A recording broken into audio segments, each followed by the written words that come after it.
group gets bigger and bigger, and we're quite happy about this.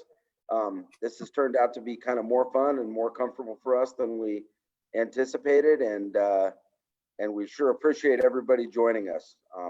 Hopefully everybody has the wines in front of them and have them open, will taste with us. We're doing, of course, 2 Nebbiolo wines today, 2016 and 2017 vintage Walker's Nebbiolo, a project that was kind of spearheaded by my brother about 20 years ago. We'll talk about that more later. Joined by Michael Martella, our founding winemaker, Nathan Candler, our wine grower of more than a decade and a half now. We have Chris Miller with us in San Francisco, who is a bit of an expert on Piemonte and Northern Italian wines in general. He'll be helping us to answer questions and giving his perspective on these wines. Nathan, you want to talk a little bit about the wines that we're going to taste today? Sure. Yeah, this is going to be a really fun tasting. We are going to taste, as Tommy said, 2016 and 2017 Estate Nebbiolo from Tommy's family's vineyards here in the Santa Cruz Mountains. It is some of the only plantings of Nebbiolo in the Santa Cruz Mountains, so it's quite a rare grape in this area. And really, there's not a ton in California. You know, historically, it's been around in California for quite a long time, but in really, really tiny numbers. So there's history of the grape being here back into the mid 1800s, but it really, really small quantities. And we'll talk a little bit about growing the grape. It's the most challenging variety that I've ever worked with to grow and to vinify. So this is really kind of a labor of love in a lot of ways. And it's something that's been real fun to sort of follow along as we kind of go down this journey. If you have any questions today, if you could please put them in the Q&A. That makes it easier for us to sift through things just logistically. And anything other housekeeping we could start up. I think maybe Chris, we'll go to you, and if you want to just kind of give us, you know, maybe Nebbiolo 101 for some people who may never have heard of the grape, where it's from, what are the wines it makes. And thanks again for joining us, Chris. Absolutely. Really appreciate it. Absolutely.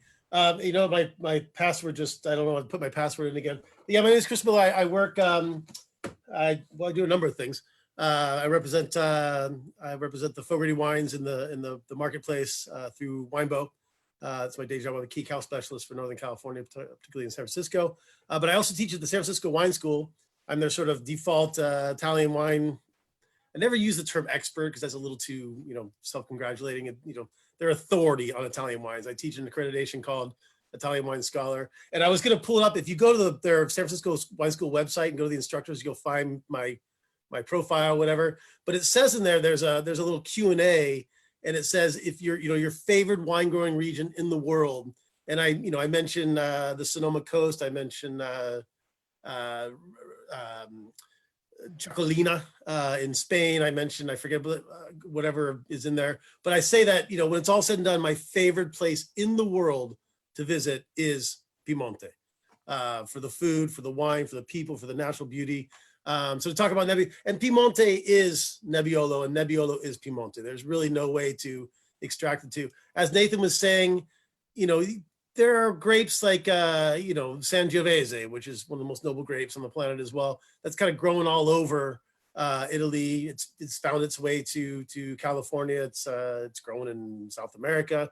But again, to Nathan's point, Nebbiolo is really only found in the Piemonte region of Italy, a little bit in Lombardia in an area called Valtellina, and a little bit in the Val d'Aosta, but it is, you know, the grape of Piemonte, and particularly an area called the Langhe, which is where we find Barolo and Barbaresco. I'm sure you've heard of those grapes. But there have been small, again, echoing Nathan's comments, there have been some small plantings that have migrated out of Italy. And I think that it's a profoundly cool thing to have not just Nebbiolo grown in the Santa Cruz Mountains, but really beautiful, really delicious Nebbiolo grown in the Santa Cruz Mountains. Nebbiolo, for any of those who might have an inkling of the Italian language, Nebbiolo literally means big clouds. Nebbia is, or no, I'm sorry, big fog. Nebbia means fog. Nebbiolo would be the pejorative, not the pejorative. I'm sorry, it would mean the big of, right? But it really more poetically means of the fog or among the fog. And as anybody who's visited Thomas Fogarty knows, there's a lot of fog up there. So it would make sense that Nebbiolo would do well up there. So so yeah, again, I don't want to talk too much about Italy. I'd rather talk more about the cool stuff that's going on up in the at the estate up in the Santa Cruz Mountains. But any questions about Barolo, Barbaresco, Nebbiolo, Piemonte, Italy in general, I'll chime in. But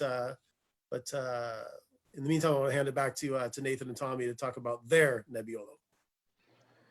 Cool, Chris. Yeah, thank you. I think the way we're going to do this is these wine, Nebbiolo, as much or more so than most varieties, really benefits from seeing some air. So if you have 2 glasses and you're tasting with us at home, pour both. It really would be cool to have both samples in front of you and be able to kind of go back and forth over, the next, 30 or 40 minutes. So we'll probably start tasting the 16 here in a second, but if you could get both of them, both the bottles open, if you were going to do that and have them, we can talk about decanting a little bit later, but Nebbiolo is a variety, both aromatically, but really structurally in the mouth that will benefit from a little bit of air. I'm gonna taste a little. I think maybe we'll start with the 16 just to get tasting.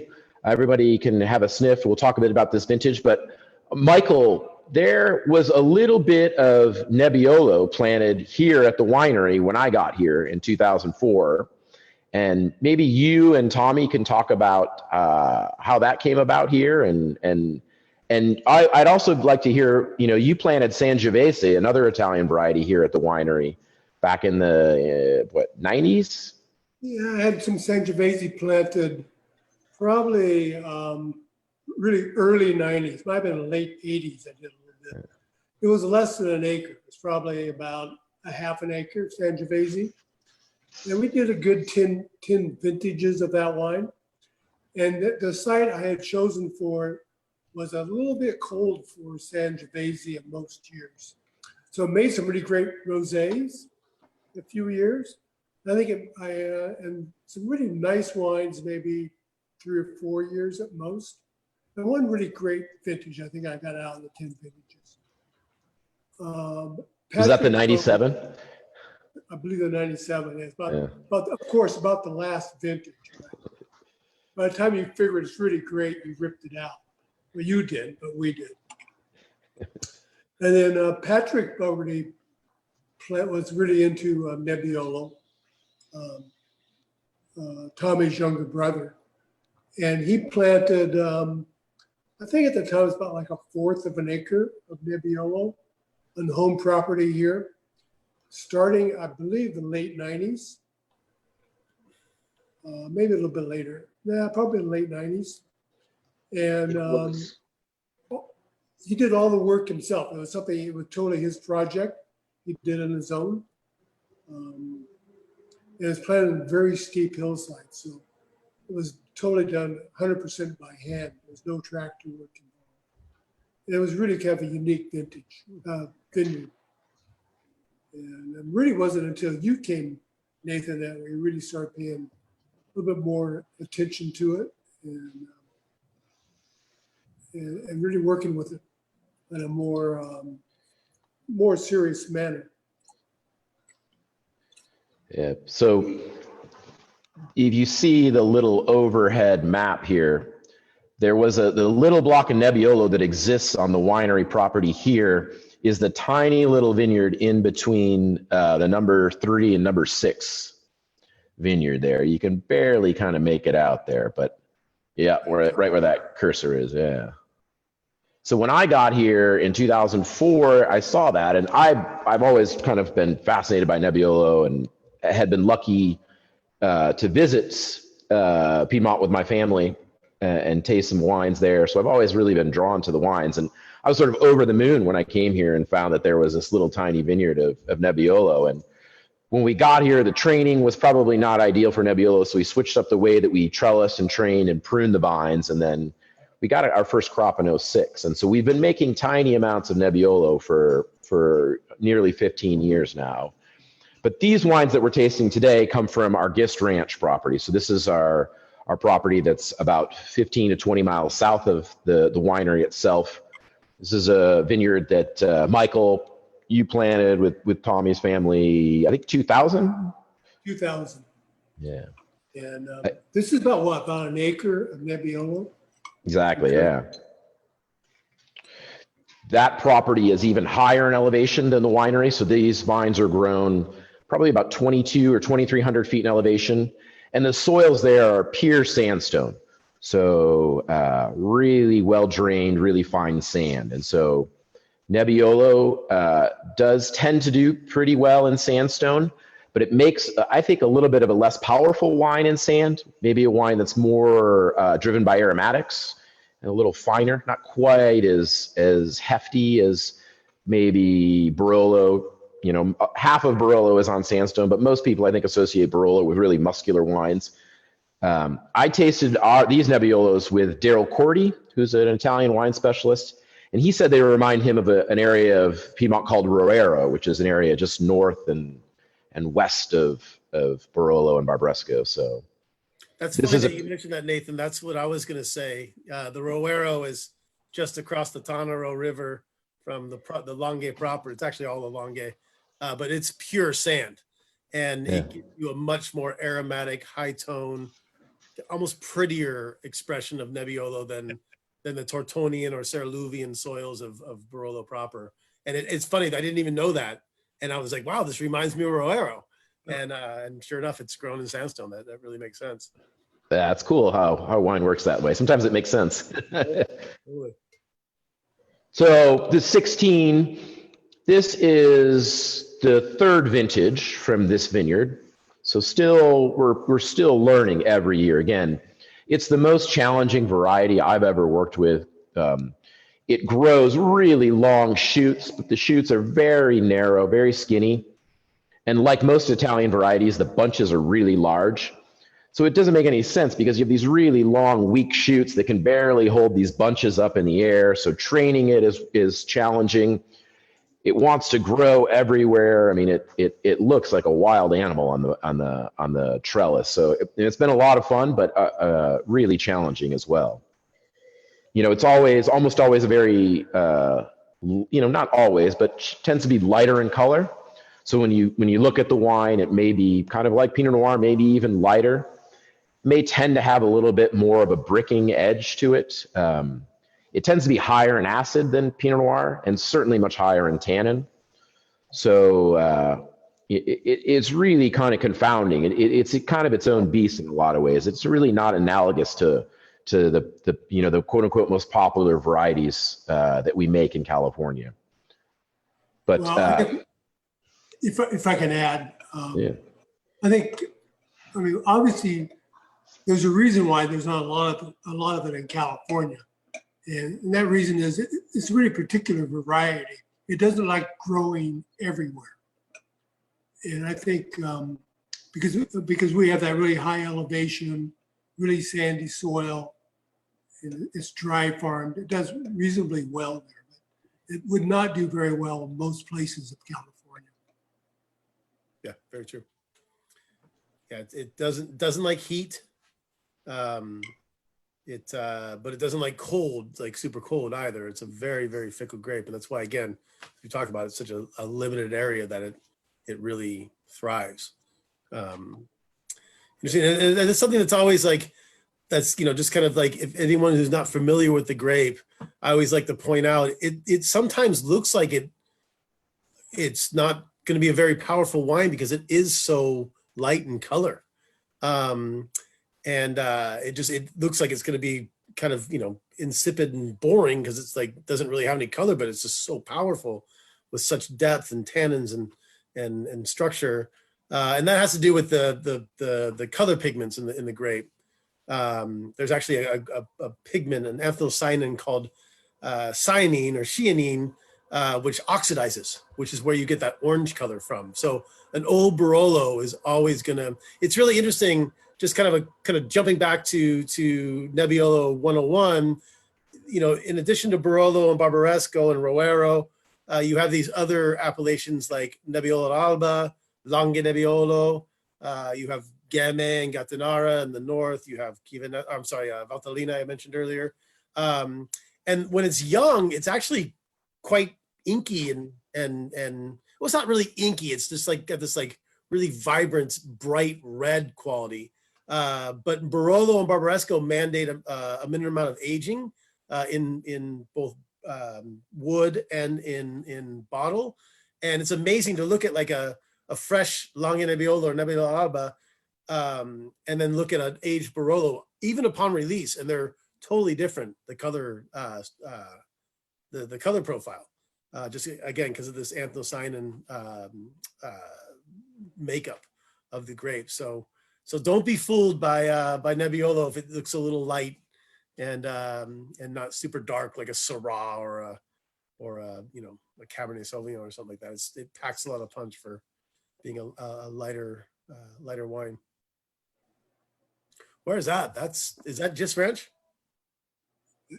Yes, it's Gist Ranch looking, we're looking right at the Nebbiolo vineyard. It's a wine that can confound people, going back to the color and the tannin thing. It's been fun for us because with decades and decades of Pinot Noir in our history, and really that for a lot of people, that's what we're known for. You know, we'll have people come into the tasting room and, you know, they haven't tried the Nebbiolo. In a lot of cases, they've really not tried very many Nebbiolos at all. And, you know, they look at the wine and they see its kind of light color and, you know, aromatically, it's sort of, you know, it's quite inviting. And then they'll taste it and it's just kaboom, you know, the tannin and the acidity just hits them. And they're like, you know, now, you know, this wine is it's so light in color, but it's so intense, you know, and you explain to them, you know, well, the cuisine, it's like pasta with oxtail and heavy sauces. And they just, for some people, it takes a while for them to get their minds around it. You know, it's kind of like having a cat bark at you or a dog meow or something like that. It's just a difficult thing to kind of get. And that makes it fun. I mean, after so many years of Pinot Noir and Chardonnay and the notoriety for that, it's a lot of fun to throw a little bit of a curveball. And even though we've been doing this for over a decade now, if you go back to Patrick planted that vineyard in 2000, actually, Michael, he had lived in Italy for a couple of years in 98, 99, came back and said, we have got to do Nebbiolo. And it was an easy sell for Martella because he's a Northern Italian Swiss guy for generations. And we all liked it, but we didn't want to tear out any Pinot or graft it over. So Pat built that vineyard, but it was in 2000. It does occur to me. That's a very young Tommy Fogarty. Jeez. A young Tommy. Hey, man. Who's that handsome, that strapping sad lad? thing is that was not that long ago, man. What brother was that? Long ago. Because you have kids. Yeah, no, that's right. That was sort of like maybe Henry had just been born or something. Yeah. I was like 8 or 9 years. I was in grade before I had children.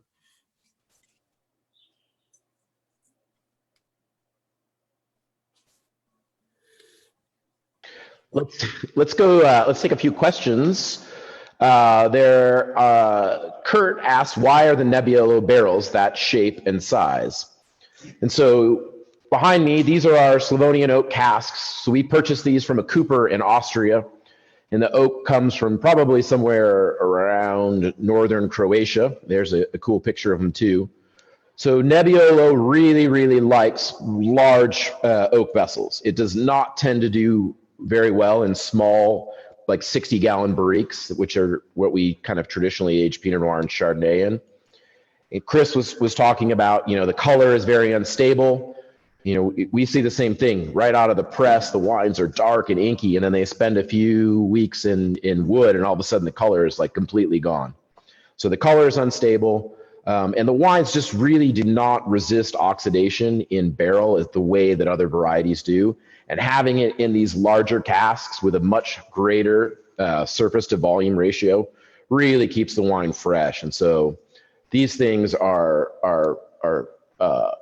incredibly valuable, I think, to making. And I also think that I put Nebbiolo in barriques, a 60-gallon barrel. That barrique was maybe 10 years old, right? You would think it would be neutral, would not have any flavor, but immediately I could taste, the vanilla, the spice, the kind of characters that meld really well with Pinot and Chardonnay, but not with Nebbiolo. It just is a variety to me that especially kind of with our style, which is maybe a little more delicate, the wood character I just really didn't appreciate. So we like these because these are very, very only lightly toasted. So there's very little sweetness. It's mostly a structural component as far as kind of what the wood offers. So Nathan, those look to be what, about 6,000 liter? So this guy here is 13 hectoliters. Okay, so. And then not quite that big, yeah. And then our big guy is 15 hectoliters in the corner there. Gotcha. Yeah, in Italy, super traditional producers, in Italy, they call these botti, B-O-T-T-I, which are the just basically means large barrel, but they'll have barrels as large as 50,000 liters. So what is that? 500 hectoliters. Yeah. Because again, that's just the affinity for wood in Nebbiolo just doesn't really exist. There was, a point in the mid 90s, if anyone wants to jump in on this one, where they were trying to, Parkerize, the Nebbiolos coming out of the Longue and using small barrels. And it's just, my analogy is it's like putting cheap ketchup on a 50-day dry aged Kobe steak. Like, why would you do that? It's perfect. Like, all it needs is a little sea salt and olive oil, and you're putting ketchup on it. It's like, don't put Nebbiolo in small wood. It just, for the most part, just does not wood. There's work. There's Botti right there. Yeah. It was a thing, though, for sure. When you go over and you visit, they're almost apologetic about it. They're sort of like, there was a generation that tried to put these in French casks, and we've quit doing that.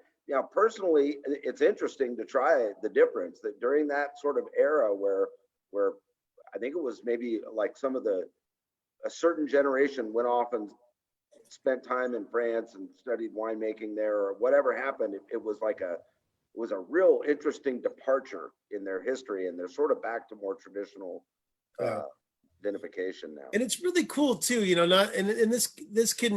can extrapolate this into Nebbiolo being grown in the Santa Cruz Mountains. But what I've found is I was the Italian wine buyer for K&L. I'm sure you guys all know K&L Wine Merchants, being in the Peninsula. I was the Italian wine buyer at the Hollywood store. So I went to Italy, a couple times a year for several years, and so I probably visited. I can't even calculate how many different Barolo Barbaresco producers.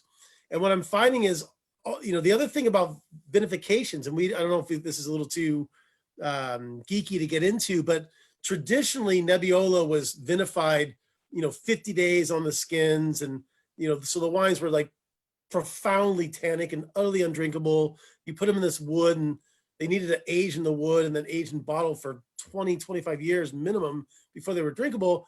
We're getting away from that because that's just that's just too extreme in that traditional sense. There still are a few producers that do that. Then we had that modern movement where short vinifications with rotary fermenters and putting in a new, small, the 228 liter barriques, the 60-gallon barriques you're talking about. And that just didn't work. And now what I'm finding is everybody's kind of like doing a 20, 25 day maceration and then putting it into the medium-sized botte.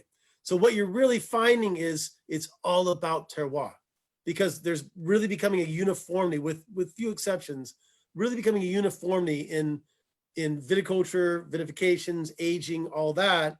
So you start to really get like, Lamora starting to really taste like Lamora versus Serra Lunga d'Alba is starting to, taste like Serra Lunga d'Alba. So, I'm sure that extends to, the wine growing on the sandstone of the Gist Ranch in the Santa Cruz Mountains. It's not going to taste like, what they're doing, because they're actually making some pretty decent Nebbiolo in Santa Barbara County. Again, on those sandy soils, in those cooler areas, in the Santa Rita Hills out there.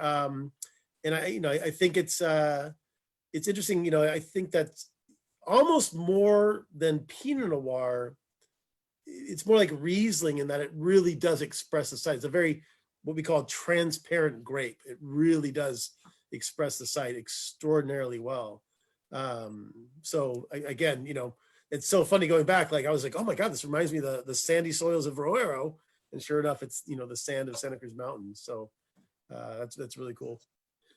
Yeah, the history of Nebbiolo in California it's not brand new. I mean, 20 years or so, there have been people messing with it there's not a lot of it planted, but there's been there has been like an effort at making good Nebbiolo in California for a couple of decades. Santa Barbara, what was an area out by Pinnacles, there was some planted, but for a long time, those wines were, even if you liked them, they weren't super varietally recognizable.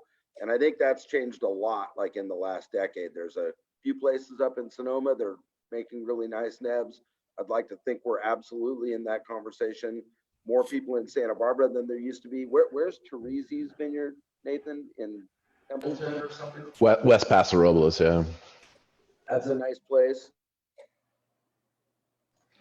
Yeah, so as Chris said, the real reason we use these is to transmit terroir, to really kind of preserve the identity of the site. And so that was a great question about barrels. We have another question about comparing the vintages, which I think we should maybe talk about a little bit as we kind of get back to these wines. So 2016 is, again, we've talked about this, I think almost every week in our tastings, is the last of the great drought vintages. So very dry year. I think all the wines from 16 have that kind of drought year intensity.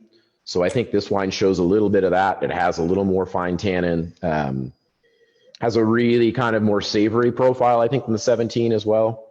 Again, Nebbiolo is such a wild grape. It's the first grape that usually pushes out, so the buds kind of burst earliest in the spring, but it's almost always the last variety we harvest. So the growing season is incredibly long. So we see it grow first, and it stays, active and growing till the end. And so 16 was a drought year, so it was harvested a little bit earlier because everything was a little bit warmer. 17 is really the first vintage. It's the vintage right after the drought, a monumental amount of rain in that winter of 16, 17.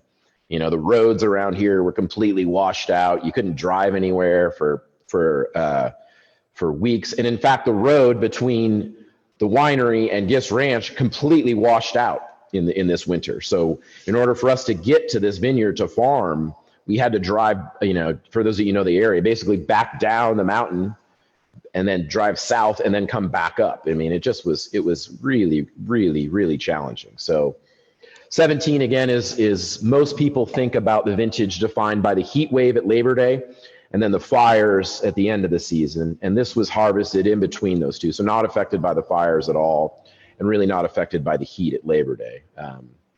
So, when I taste the wines, I get that sort of drought year intensity to the 16. The tannins are a little more grippy, it has a little more structure. And the 17 to me is a little bit more fruit driven. It has a little more gentle profile, maybe a little bit darker fruit too, interestingly. But you guys have any thoughts about when you taste the two wines? Anyone want to jump in with some comparisons or contrasts between the two? Well, I'll go ahead and say there's two kind of interesting questions. I'll come back to that in a second, but just yeah, I think you're right. I get the that drought year quality of the 16 is a little more sappy, which you can often get in Nebbiolo. You can get kind of a sappy quality in warmer vintages, whereas again the 17 is a little more high profile. Yeah, so yeah, spot on for sure.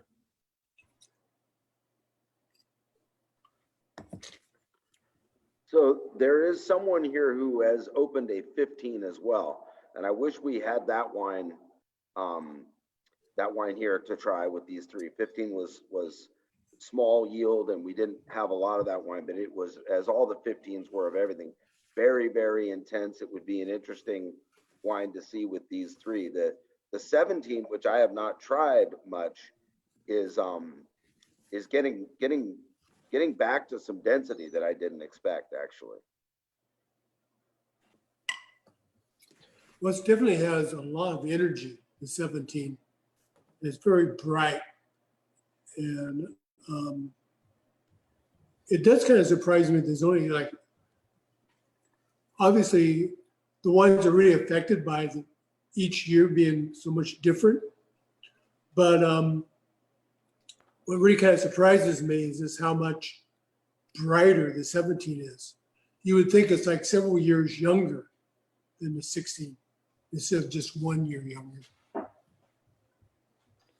I found with these wines too, they just change like an amazing amount. Like, you know, the 17 was bottled in July of last year, and you know, the wine, there's a thing that winemakers say, like, your wine never tastes better than the day that you put it in the bottle, and then the second you put it in the bottle, right, it goes through this horrible thing we call bottle shock, and it just never kind of tastes as great as it did out of the tank right before you put it in bottle.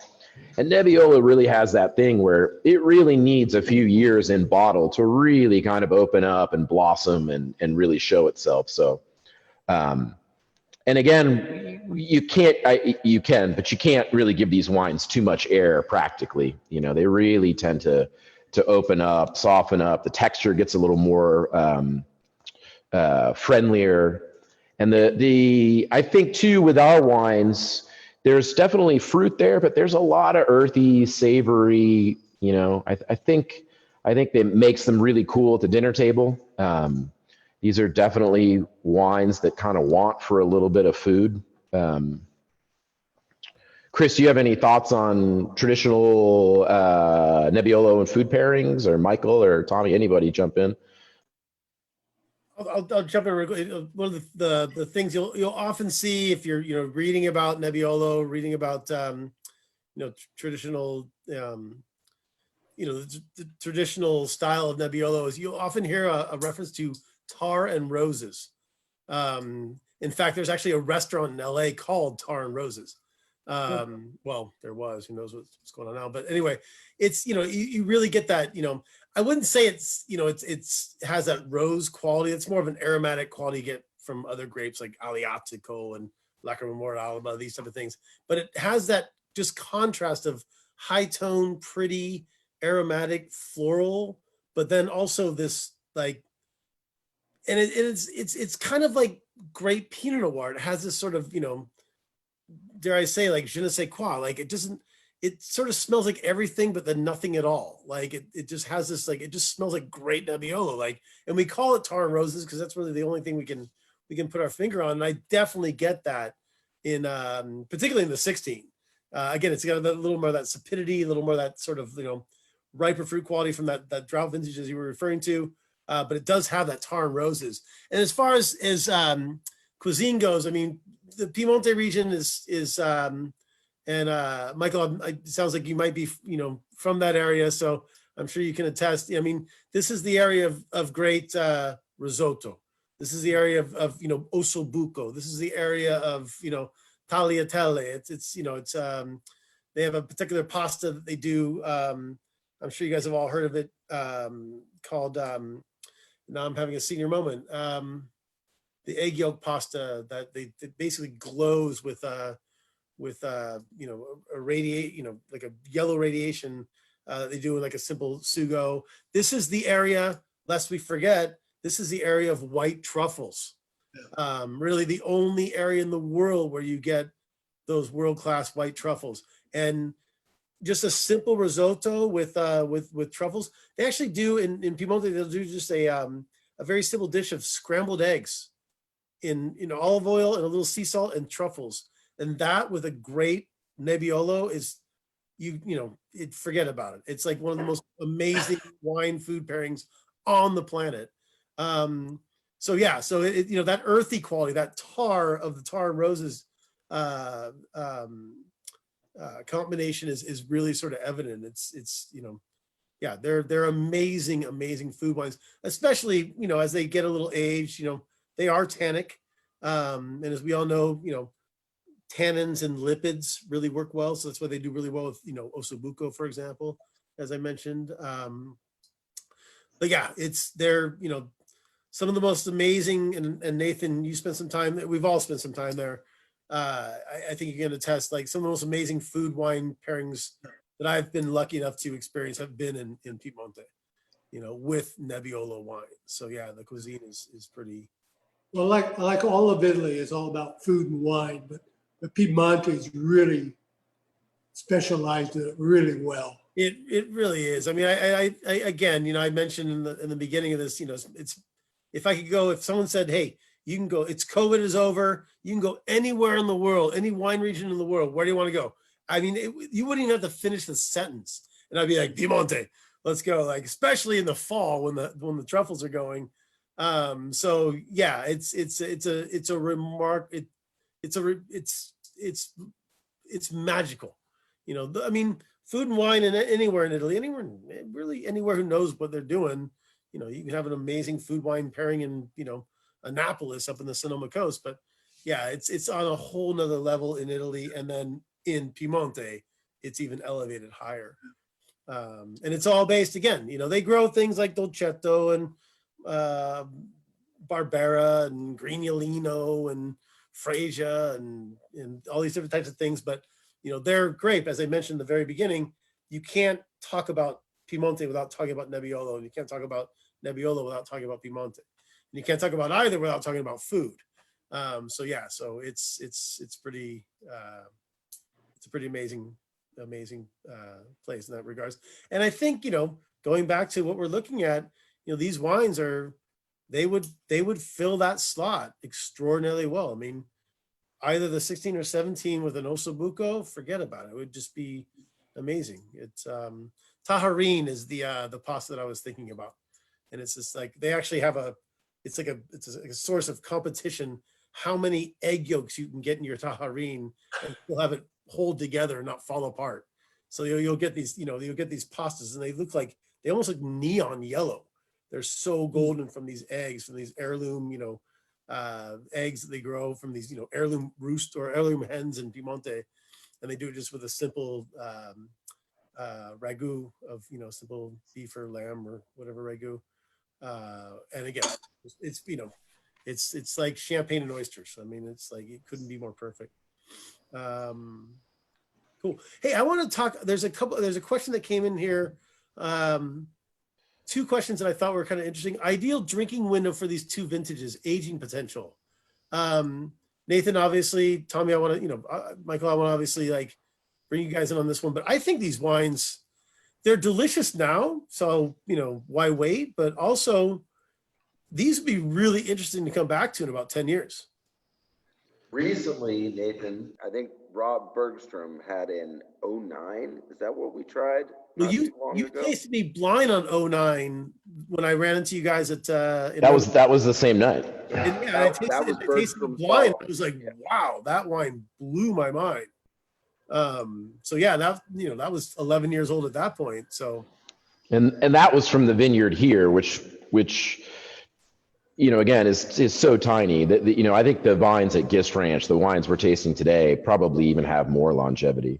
We don't really know. We've only been making, wines from the Gist Ranch site since 14. So there's no real track record, but, as you say, when you taste the wine, you can kind of extrapolate and kind of make a pretty educated guess that, again, old Nebbiolo is sort of a particular taste. I don't know that it's for everybody, but if you like these wines young, I think you're probably going to like them with 10, 15 years of age, The drinking window question. 5 years might be kind of a sweet spot for these wines, where they're still going to be fruit forward, but they're going to have a little bit of that, secondary quality coming on, a little more of that sort of just that age quality that's kind of, kind of fun to watch. Yeah, the drinking window question is tough always, but with these wines, I do feel comfortable saying you don't have to think twice about saving them 5-6 years. I really believe they that they're going to be palatable to most people after that period of time. I wish there was more of that 09 that we tried. The issue is having the discipline to hang out because it's so delicious now. That's why you buy by the case. You have a bottle for. And hopefully you can hang on to for one 12 too. years. I'm almost hesitant to ask, but the gentleman who said that he had opened at 15, let me know maybe in the chat window if you have more of that, because if you do, hang on to that. That's going to be a particularly age-worthy bottling, I think, of this. There was also a good question, cost comparison between Piedmont and Fogarty. What's the price out of the winery on these Nebbiolos? Does anybody? I make the wines. I have no clue what they cost. What is it? Is it? I think they're about $50 on, out of the Duchamp, how much does it cost? 60? $60. 60? Cool. 62. 62. Okay. Do I hear 64? Yeah, really. as a reference point, and again, I was an Italian wine buyer for a pretty major retailer for several years. You can, especially now you can't find a Barolo for less than $30. That's bare minimum. Now you can find Longa Nebbiolo, Nebbiolo Alba, Gattinara, these sort of things. Spana. Yeah, the Spana wines. Those wines that are usually not 100%. Those are usually blends. Barolo and Barbaresco, by the way, Nebbiolo 101 have to be 100% Nebbiolo. But yeah, it's rare to find a bottle of Barolo or Barbaresco for less than $30 retail, $35. To get into marquee producers, you're looking at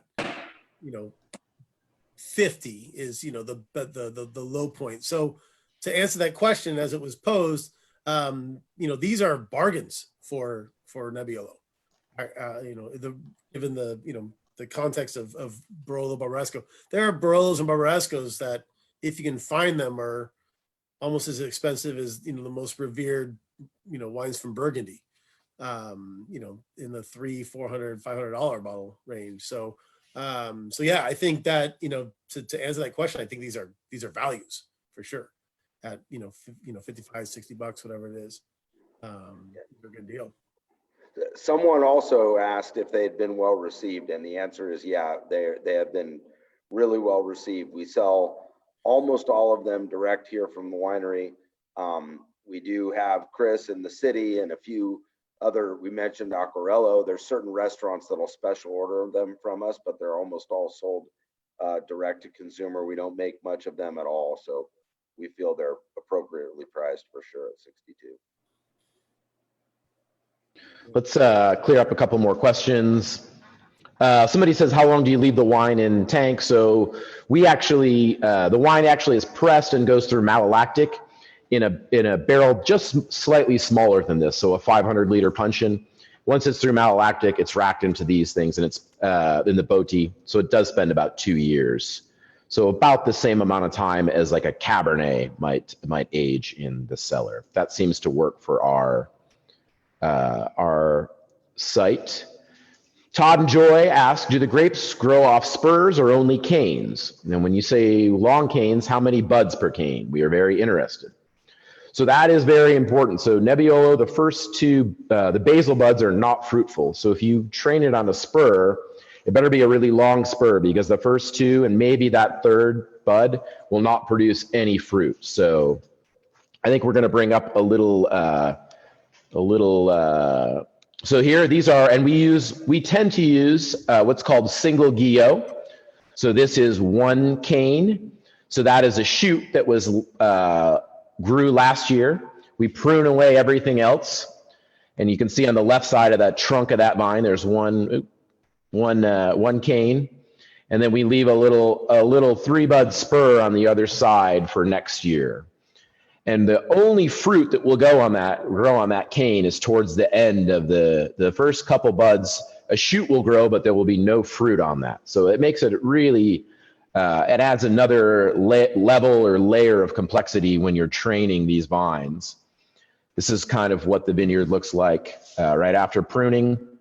You can see the 1-year-old wood is a little bit lighter in color. The old wood is always darker and it has like a bark that's grown on it.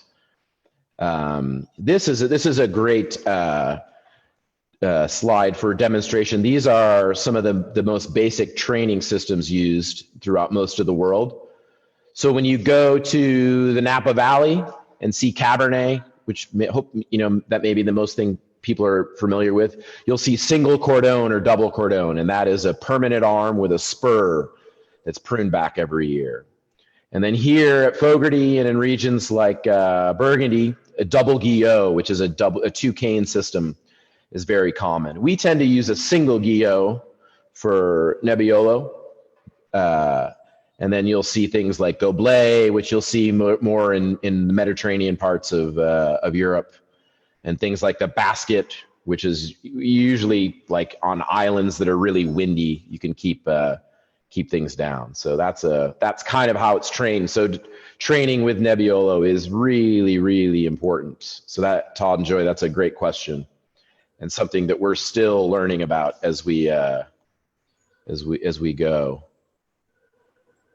Jeff asked, what's the inspiration to cultivate this Italian variety? I would think it mostly boils down to that I think Michael, Tommy, and myself all really like drinking Northern Italian wines, probably. I mean, And again, don't Fogarty. forget Pat. I mean, he And came Pat. back from Italy, and like Chris says, when you go to Northern Italy, especially when you get up into Lamora and in Barolo proper, it's an assault. I mean, the heaviness of the food and the intensity of the flavors and the wines. I mean, you can't help but be kind of like, it's not even enchanted. Enchanted is too soft a word. You're just like, you're basically beaten down, by all of your willpower is gone.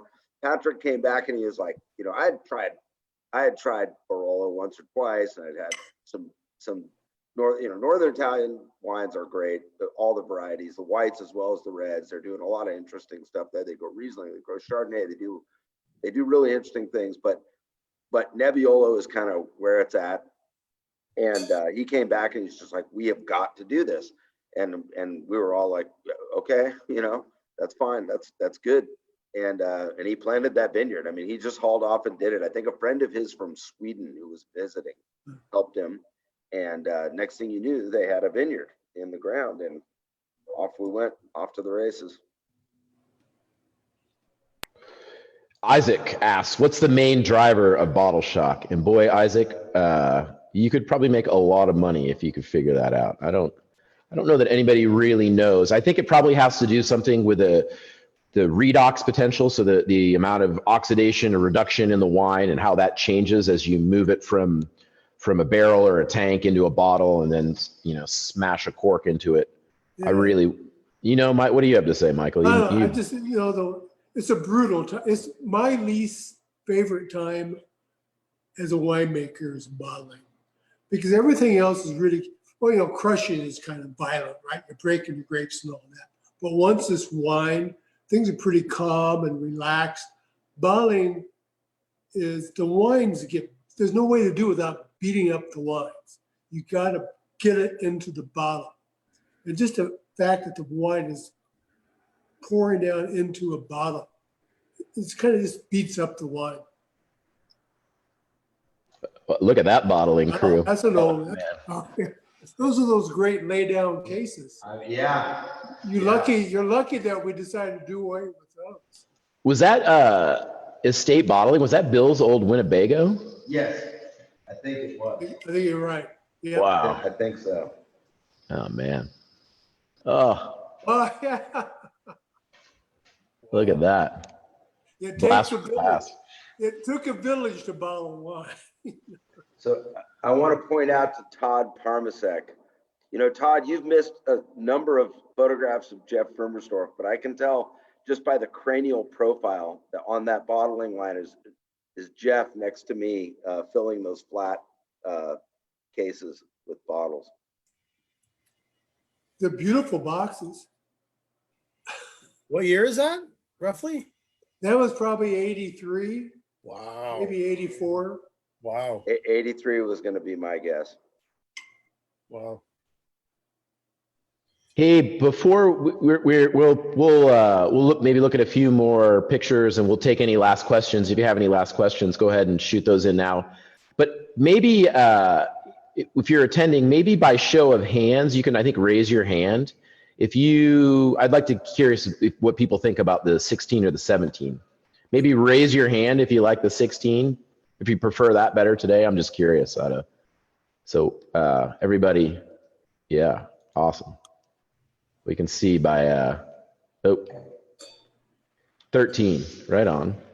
So it's almost 50-50.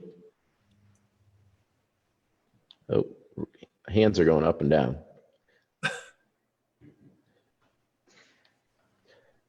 So I have 10 people out of, 11 out of 42 who are into, 12 out of 42 who are into the 16.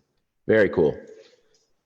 How are you doing that, Nathan? You can tell me later, I guess, but I have no idea how you're determining this in this cyber world here that we're in. If I'm considered an expert on Zoom, God save us all. Yeah, so again, if you have any last questions, shoot those in now. Chris, you want to give us a parting shot, a little, I just want to say thank you for joining us. Thanks for your knowledge and expertise.